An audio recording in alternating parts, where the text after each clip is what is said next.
किसान भाइयों नमस्कार, स्वागत है आपका कृषि समाचारों के आज के इस अंक में। आइए सबसे पहले नजर डालते हैं प्रमुख सुर्खियों पर। पुरानी कीमत पर नई यूरिया नीति को मंजूरी, अब प्रदेश में भी होगी बीटी कॉटन की खेती। प्रकृति से गायब हो सकता है फल कैथा, आलू निर्यात पर प्रतिबंध से किसानों की मुश्किलें बढ़ी। केंद्र सरकार कम बारिश की आशंका के चलते आपात योजना की तैयारी में जुटी। इस बार आसमान छू सकते हैं आम के दाम। अब कृषि समाचार विस्तार से। केंद्रीय मंत्रिमंडल ने नई यूरिया नीति 2015 को मंजूरी दे दी है, जिसका मकसद घरेलू यूरिया उत्पादन 20 लाख टन बढ़ाना और सालाना सब्सिडी बिल में 4,800 करोड़ रुपए की कमी लाना है। यह नीति अगले 4 सालों तक प्रभावी रहेगी। यूरिया संकट के चलते किसानों को समय पर खाद नहीं मिल पाती। इस नीति से किसानों को समय पर उसी मूल्य पर यूरिया मिलेगी। साथ ही सरकारी खजाने पर वित्तीय बोझ भी कम आएगा। यूरिया के खुदरा मूल्य में भी कोई बढ़ोतरी नहीं की गई है। 50 किलो यूरिया का प्रति बोरी मूल्य 268 रुपए यथावत रहेगा, जिसमें स्थानीय कर शामिल नहीं है। लेकिन किसानों को नीम कोटेड यूरिया के लिए 14 रुपए प्रति बोरी अतिरिक्त देने होंगे।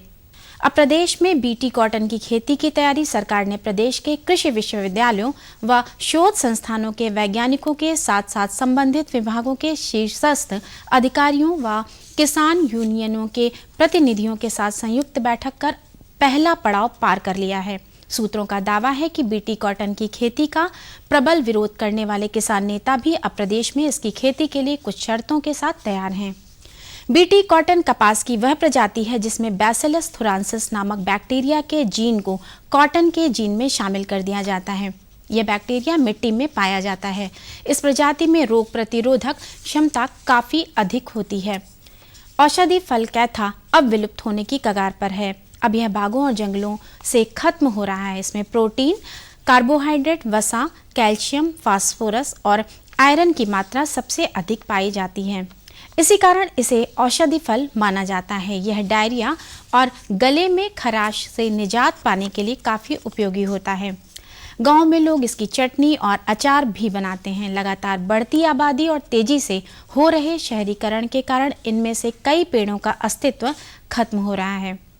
वन विभाग की ओर से इनके अस्तित्व को बचाने के प्रयास किए जा रहे हैं। आलू की बम्पर पैदावार के बावजूद आलू किसान काफी परेशान हैं। कूड़े के भाव बिकने की वजह से उनकी लागत भी डूब रही है। पिछले वर्ष आलू के अच्छे भाव को देखते हुए किसानों ने इस साल आलू की खेती का रकबा 25% तक बढ़ा दिया था। अनुकूल मौसम होने की वजह से पैदावार में 15 से 20% की वृद्धि हो गई, लेकिन कीमत कम होने से किसानों की पीड़ा और बढ़ गई। पिछले वर्ष यही आलू 2,425 रुपए प्रति कुंतल बिक रहा था। कोल्ड स्टोरों में जगह नहीं है, बाहर रखने पर यह सड़ेगा, जिसके चलते आलू किसानों की पूंजी डूबने लगी है। इस बार मानसून 1 जून को केरल में तय समय पर दस्तक दे देगा, लेकिन सामान्य से कम बारिश होने की आशंका ने केंद्र सरकार को चिंता में डाल दिया है। इस आशंका के चलते सरकार आपात योजना बनाने की तैयारी में जुट गई है तथा किसानों के लिए फसल बीमा के लाभ का दायरा बढ़ाने पर विचार कर रही है। आपात योजना में 580 जिलों को शामिल किया जाएगा। भारतीय मौसम विज्ञान विभाग के अनुसार मानसून का आगमन सामान्य दिख रहा है, परंतु बारिश कम होने की संभावना है, जिसके चलते धान की फसल प्रभावित हो सकती है। फिलहाल दक्षिण पश्चिम मानसून का समय पर आना खरीफ की फसल की बुआई के लिए काफी महत्वपूर्ण है। पिछले वर्ष भी देश में 12% कम बारिश हुई थी। इसके कारण अनाज, कपास और तिलहन के उत्पादन में काफी कमी आई थी। इस बार राजधानी के फलपट्टी क्षेत्र में मौसम की मार झेल रही आम की फसल से आम उत्पादन करने वाले किसान काफी परेशान हैं। कम उत्पादन होने के कारण इसके दाम काफी चढ़ सकते हैं। अगैती बौर फसल विहीन होने से पछैती बौर की फसल पर ही किसानों की उम्मीदें लगी हुई हैं। बिजली ना मिलने से बागों की सिंचाई नहीं हो पा रही है और आए दिन आंधी पानी आने से बची फसल को भी काफी नुकसान हो रहा है। बची फसल खराब मौसम की भेंट चढ़ रही है। अगैती फसल तो 75% तक नष्ट हो चुकी है। जो बची भी है वह भुनगा गुजिया कीट लगने से काफी प्रभावित हो रही है, जिसके चलते उम्मीद लगाई जा रही है कि इस बार आम लोगों की पहुंच से दूर रहने वाला है। इसके दाम काफ़ी बढ़ने की संभावना है। किसान भाइयों, कृषि समाचारों के बाद आइए नजर डालते हैं प्रदेश की प्रमुख कृषि मंडियों के औसत भावों पर।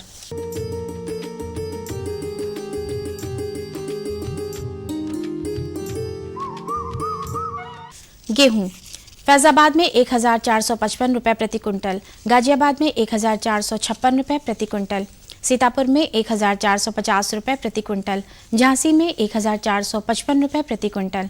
चावल फैजाबाद में 2075 रुपए प्रति क्विंटल, गाजियाबाद में 4130 रुपए प्रति क्विंटल, सीतापुर में 2068 रुपए प्रति क्विंटल व झांसी में 1950 रुपए प्रति क्विंटल। चना फैजाबाद में 3840 रुपए प्रति क्विंटल, गाजियाबाद में 4205 रुपए प्रति क्विंटल, सीतापुर में 3970 रुपए प्रति क्विंटल, झांसी में 3950 रुपए प्रति क्विंटल। गुड़ फैजाबाद में 3175 रुपए प्रति क्विंटल, गाजियाबाद में 3050 रुपए प्रति क्विंटल, सीतापुर में 2850 रुपए प्रति क्विंटल, झांसी में 2900 रुपए प्रति क्विंटल। बात अगर सब्जियों के भावों की करें तो आलू फैजाबाद में 615 रुपए प्रति क्विंटल, गाजियाबाद में 428 रुपए प्रति क्विंटल, सीतापुर में 500 रुपए प्रति क्विंटल, झांसी में 370 रुपए प्रति क्विंटल। प्याज फैजाबाद में 1520 रुपए प्रति क्विंटल, गाजियाबाद में 1103 रुपए प्रति क्विंटल, सीतापुर में 1365 रुपए प्रति क्विंटल, झांसी में 920 रुपए प्रति क्विंटल। भिंडी फैजाबाद में 835 रुपए प्रति क्विंटल, गाजियाबाद में 1389 रुपए प्रति क्विंटल, सीतापुर में 1200 रुपए प्रति क्विंटल, झांसी में 1850 रुपए प्रति क्विंटल। कद्दू फैजाबाद में 440 रुपए प्रति क्विंटल, गाजियाबाद में 378 रुपए प्रति क्विंटल, सीतापुर में 485 रुपए प्रति क्विंटल, झांसी में 450 रुपए प्रति क्विंटल। टमाटर फैजाबाद में 1175 रुपए प्रति क्विंटल, गाजियाबाद में 1204 रुपए प्रति क्विंटल, सीतापुर में 1410 रुपए प्रति क्विंटल, झांसी में 1760 रुपए प्रति क्विंटल। आइए अब जानकारी लेते हैं फलों के भावों की। सेब फैजाबाद में 6525 रुपए प्रति क्विंटल, गाजियाबाद में 5545 रुपए प्रति क्विंटल, सीतापुर में 6300 रुपए प्रति क्विंटल व झांसी में 6150 रुपए प्रति क्विंटल। केला फैजाबाद में 2180 रुपए प्रति क्विंटल, गाजियाबाद में 1105 रुपए प्रति क्विंटल, सीतापुर में 2350 रुपए प्रति क्विंटल, झांसी में 2200 रुपए प्रति क्विंटल। पपीता फैजाबाद में 1890 रुपए प्रति क्विंटल, गाजियाबाद में 704 रुपए प्रति क्विंटल, सीतापुर में 1700 रुपए प्रति क्विंटल, झांसी में 1260 रुपए प्रति क्विंटल। तो किसान भाइयों, ये थे आज के अंक के कृषि समाचार और मंडी भाव। अगले अंक में फिर उपस्थित होंगे, तब तक के लिए दीजिए अनुमति। नमस्कार। और बताओ। बस। अरे ये क्या भैया जी, बस इतनी सी रासायनिक खाद? किसानी छोड़ रहे हो क्या? किसानी नहीं, नादानी छोड़ रहे हैं। मिट्टी की जांच कराई है। अब तो लालाजी जितनी जरूरत है उतने ही उर्वरक खेत में डालेंगे। हाँ किसान भाई आज ही अपने जिले की नजदीकी भूमि परीक्षण प्रयोगशाला में मिट्टी की जांच जरूर करवाएं और मिट्टी में पोषक तत्व, नमी व पौधे के विकास को देखते हुए केवल जरूरत के अनुसार ही पोषक तत्व डालें। और हाँ, मिट्टी में गंधक, जस्ता, बोरोन जैसे सूक्ष्म पोषक तत्वों का पता लगाना भी न भूलें।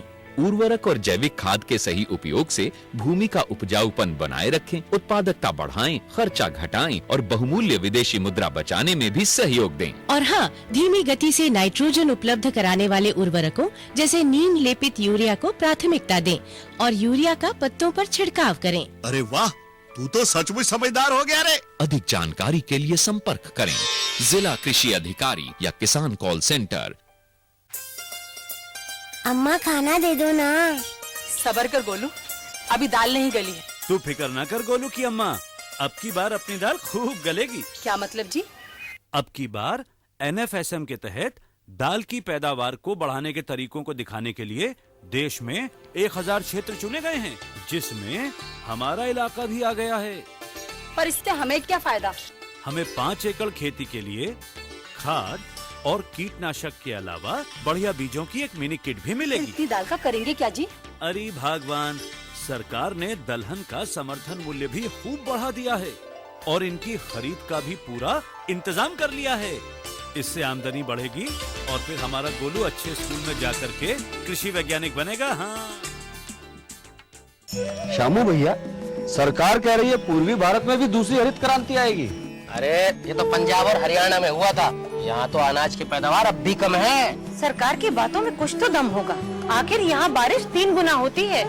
चलो वैज्ञानिक का नंबर मिलाते हैं। अरे वाह, आ गए। नमस्ते सरपंच जी। हाँ भाई, उपजाऊ जमीन की कीमत को पहचानो। जरूरत है सिर्फ सही किस्म और तकनीक अपनाने की। पूर्वी भारत में सरकार कम गहरे नलकूप और बोरवेल के निर्माण के लिए सहायता दे रही है। लेकिन सरकार से और मिलेगा क्या? भरपूर मदद, जमीन की तैयारी से लेकर फसल की कटाई तक तकनीकी सलाह। 1000 हेक्टेयर के सैकड़ों क्षेत्रों में चावल और गेहूं के खास प्रदर्शन भी चल रहे हैं। अरे वाह, फिर तो हमारे खेत भी लहला उठेंगे। क्या ये सपना सच होगा? हाँ जरूर, पूर्वी भारत अब हरित क्रांति का अग्रदूत होगा। आओ हम सब मिलकर कदम बढ़ाएं।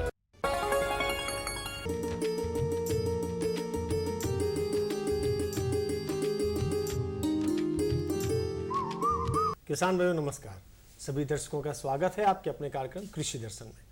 किसान भाइयों, हम अपने कृषि दर्शन कार्यक्रम में कभी बात करते हैं खाद्यान्न फसलों की, कभी पशुपालन की, कभी फल फूल की और भी भिन्न भिन्न विषयों पर बात करते रहते हैं जिसमें कृषि समाहित हो।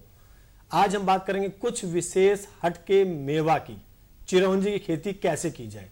इसी विषय पर जानकारी देने के लिए आज हमारे बीच हैं डॉक्टर R.K. आनंद, कृषि विज्ञान केंद्र सोनभद्र से।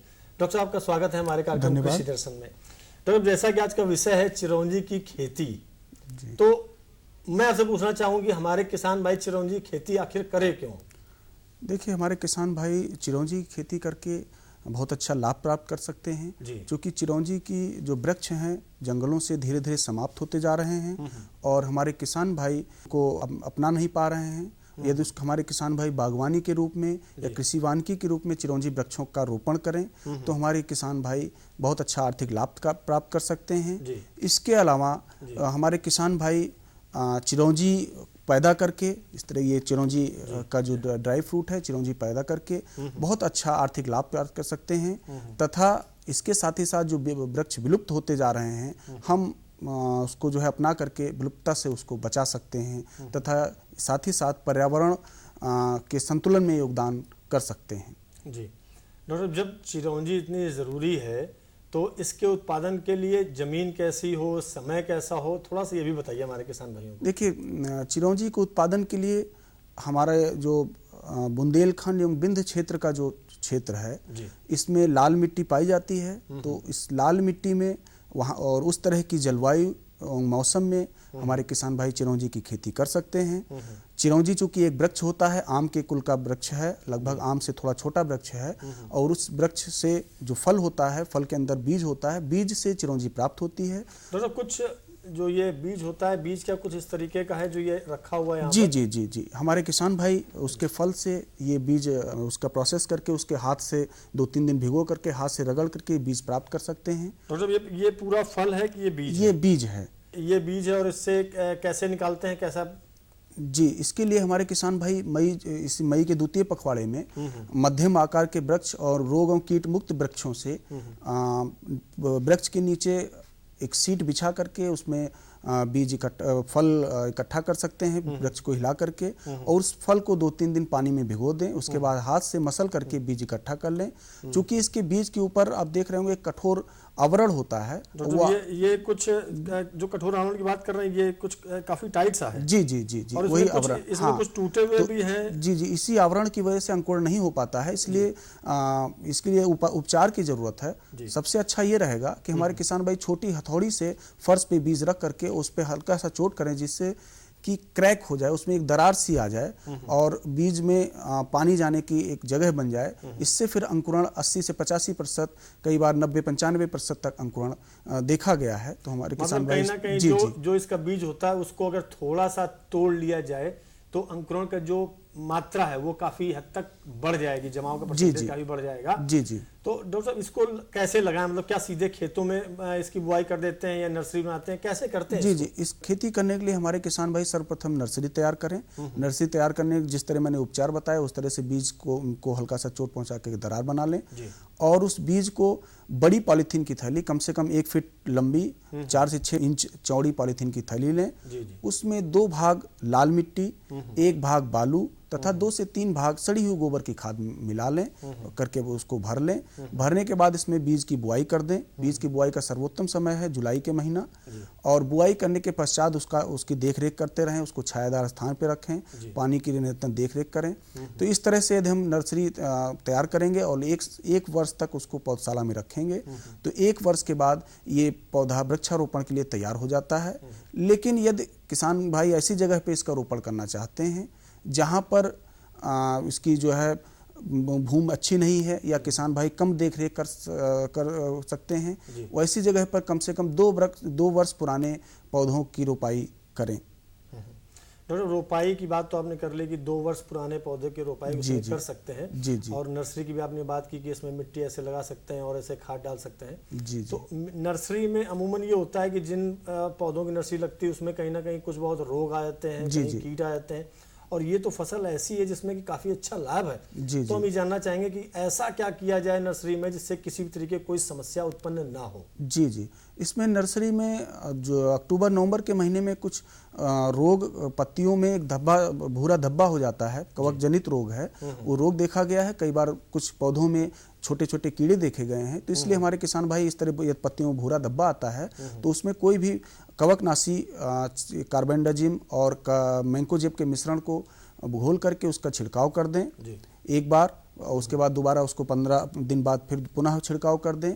यदि कहीं छोटा कीड़ा दिखाई देता है तो उसमें कोई भी सिस्टमेटिक कीटनाशी उसमें उसके 1 से 2 बार उसकी छिड़काव कर दें। इससे जो है रोग और कीट मुक्त हो जाएगा पौधा। और ध्यान रखें कि उसको बहुत ज़्यादा तेज धूप नहीं लगनी चाहिए पौधों को। जी डॉक्टर साहब, जो ये नर्सरी में जो भी आपने क्रियाएं बताई उससे रोग मुक्त भी हो जाएगा और कीड़े भी नहीं लगेंगे। जी जी। लेकिन बाद में कहीं ना कहीं जाकर के इसकी रोपाई तो करेंगे। जी। तो रोपाई करने का तरीका क्या है? देखिए, इसकी रोपाई करने का तरीका है, इसको 10 × 10 मीटर यानी कि लाइन से लाइन की दूरी 10 मीटर और पौधे से पौधे की दूरी 10 मीटर, 10 × 10 मीटर पे हम गड्ढे की खुदाई कर लें। गड्ढे का जो आकार होगा 1 मीटर लंबा, 1 मीटर चौड़ा और 1 मीटर गहरा गड्ढा होगा। और मानसून से पहले उस गड्ढे में 5 से 6 टोकरी सड़ी हुई गोबर की खाद और गड्ढे की ऊपरी मिट्टी, 2 किलो नीम की खली, उसका मिश्रण भर दें। भरने के बाद मानसून आने पर इसका 1 वर्ष पुराने पौधे या मिट्टी अच्छी नहीं है तो 2 वर्ष पुराने पौधे की रोपाई करें। और रोपाई करने के बाद उसमें खरपतवार नियंत्रण की विशेष ध्यान रखने की आवश्यकता है। उसमें पौधे के आसपास थाला बना दें तथा यदि जंगली जानवरों से या पालतू पशुओं से चढ़ने की समस्या है तो उसको एक बाड़ जैसी बना दें। और इसके अलावा यदि उसमें कीड़े और बीमारी लग रहे हैं तो कीटनाशकों का प्रयोग करके उसको कीड़े और बीमारी और कवकनाशकों का प्रयोग करके कीड़ों और बीमारियों से बचा सकते हैं। डॉक्टर साहब, आपने कुछ देर पहले बताया कि इसमें थोड़ा सा रोपाई करने में समय ज़्यादा लगता है, नर्सरी में ही कुछ इतना ज़्यादा समय लग जाता है। जी। और आजकल तो किसान आदमी ज़्यादातर हमारे कृषि पर ही आधारित है, अपनी फसल को लेकर के बेचता है, उसके बाद फिर आय के साधन उसमें वही होते हैं। तो जब इतनी लंबी अवधि की ये फसल है तो क्या कुछ ऐसा हो सकता है कि इस फसल के साथ में भी और भी कुछ फसलें ले लें जिससे उसको आय होने शुरू हो जाए? जी, आपने बहुत अच्छा प्रश्न किया। चूंकि ये बहुत ज़्यादा समय लगता है और किसान भाइयों के पास इतना समय नहीं है, इतने दिन तक उसको इंतजार करके उसको वैसे खाली नहीं बैठ सकते। इसलिए किसान भाई कोशिश करें कि जो लाइनों के बीच में कम पानी चाहने वाली फसलें जैसे तिल है, सरसों है, चना, मटर, मसूर, इस तरह से कम पानी चाहने वाली और क्षेत्र के उपयुक्त जो फसलें हैं उसका बीच में उसकी बुआई करें। बुआई करके जब तक फल नहीं आ रहा तब तक अतिरिक्त आमदनी प्राप्त कर सकते हैं। इवन फल आने के बावजूद भी यदि पौधे के बीच में छाया नहीं हो रही है तो किसान भाई अधिक दिन तक उसमें फसलों का उत्पादन करके अतिरिक्त लाभ प्राप्त कर सकते हैं। डॉक्टर, जो ये अलग से फसलें आपने बताई कि जिसमें कम पानी की आवश्यकता होती है, कहीं ना कहीं चिरौंजी के उसमें भी पेड़ में भी कम पानी की आवश्यकता होगी, इसी साथ में कम पानी वाले पौधे चाहिए। जी। तो इनमें क्या कुछ अलग से देखभाल करने की जरूरत है? क्योंकि आप अगर खाद डालेंगे, दवा डालेंगे तो इन पौधों में भी पड़ेगी। जी। तो कुछ अलग से देखभाल करने नहीं, अलग से देखभाल की जरूरत नहीं। यदि हम अपने फसल में हम खाद और दवाइयों का प्रयोग करेंगे तो उसका कहीं ना कहीं फायदा हमारे वृक्षों को भी होगा, क्योंकि जो भी हम खाद देंगे तो वो खाद हमारे वृक्षों को भी मिलेगा और वृक्ष भी उसी गति से वृद्धि करेंगे। जी डॉक्टर, और पूरी क्या प्रक्रिया होनी चाहिए चिरौंजी की फसल के उत्पादन करने में, और कुछ किसान भाइयों को निर्देश जिससे कि अच्छा उत्पादन किसान भाई ले सकें? हाँ, हमारे किसान भाई चिरौंजी के वृक्षों में यदि चूंकि थोड़ा समय लगता है फल आने में, इसलिए हमारे किसान भाई उसको निरंतर जो है उर्वरक का विशेष ध्यान रखें, चाहे नाइट्रोजन, फास्फोरस और पोटास उसमें निरंतर प्रयोग करते रहें, सड़ी हुई गोबर की खाद प्रयोग करते रहें, तो हमारे किसान भाई उस प्रयोग करने से थोड़ा सा जल्दी उत्पादन हो जाएगा और उत्पादन होगा तो बहुत अच्छा वो धीरे धीरे लाभ प्राप्त कर सकते हैं। डॉक्टर साहब, ये जो उत्पादन की आपने बात कही, तो इन फलों से जो चिरौंजी निकलती है इसमें कितना समय लग जाता है? इन फलों से चिरौंजी निकलने में जो हमारे किसान भाई फल प्राप्त करते हैं तो लगभग 10 से 12 वर्ष में के बाद, मतलब कहीं ना कहीं इतना समय लग जाता है, साथ में और फसलें ले सकते हैं, तो उससे हमारे किसान भाई लाभ प्राप्त कर सकते हैं। डॉक्टर आपने बहुत ही महत्वपूर्ण जानकारी दी, इसके लिए बहुत बहुत धन्यवाद। किसान भाइयों, चिरौंजी मेवा भी है और काफी लाभकारी भी है, और आपको बता दें खाएंगे तो लाभ होगा, अगर उसको त्वचा में लगाएंगे तो निखरेगी, और साथ में इसमें काफी सारे औषधि गुण भी हैं, तो जिससे आप चिरौंजी खेती करिए, अच्छा लाभ भी लीजिए। नमस्कार।